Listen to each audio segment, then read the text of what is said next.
La transition en spinning du Jenny vers le unicorn est pour moi la meilleure façon d'apprendre à faire le unicorn, qui est une figure de niveau intermédiaire 2. Évidemment, pour la faire, vous devez maîtriser votre Jenny parfaitement. On va le voir évidemment donc en spinning.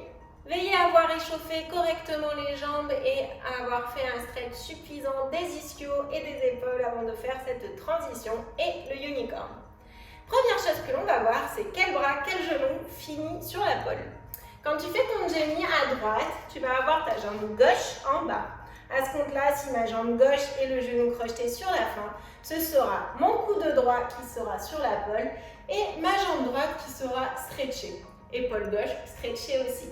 Donc si vous préférez, si vous êtes plus souple dans votre jambe droite et plus fort dans votre coude droit, partez en outside à droite.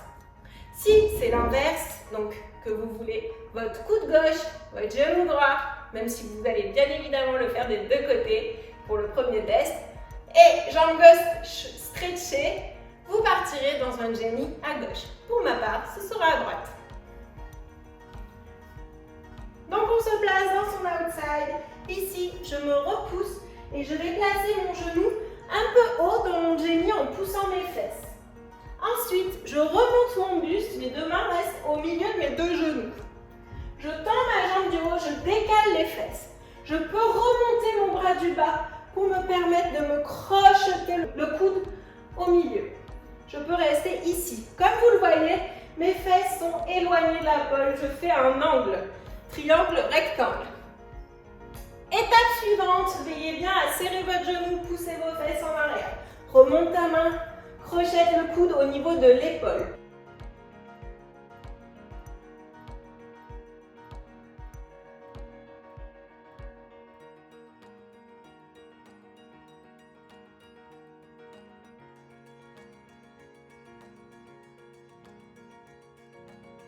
Engage les abdos et le dos. Tire dans ton bras du haut, serre ton genou. Rien ne bouge.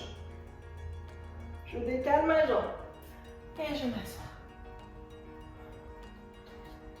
Les deux points les plus importants vont être les suivants. Quand vous placez votre genou du bas dans votre Jenny, pensez vraiment à repousser dans vos bras et placer votre genou à hauteur de hanche. Poussez fort vos fesses vers l'arrière. Cherchez à vous écraser.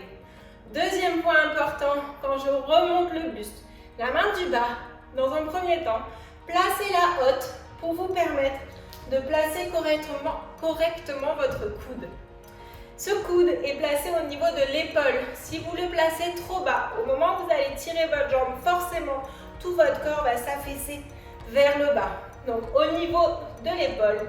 Et je vais surtout chercher à me grandir grâce à ce point de contact qui est très solide. Ensuite, une fois que vous levez votre jambe, activez cette jambe, poussez votre pied vers le plafond de façon à ne pas vous affaisser. Ici, votre fessier est serré également en bas, votre genou est bien engagé. Allez, encore une fois.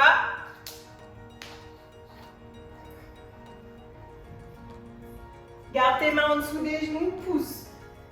Prends le temps de serrer.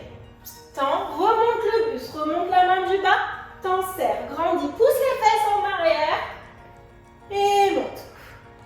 Pousse, pousse, pousse. Et reviens. Il arrive que le crochetage de genoux avec les fesses en arrière ne soit pas évident du tout pour certaines personnes.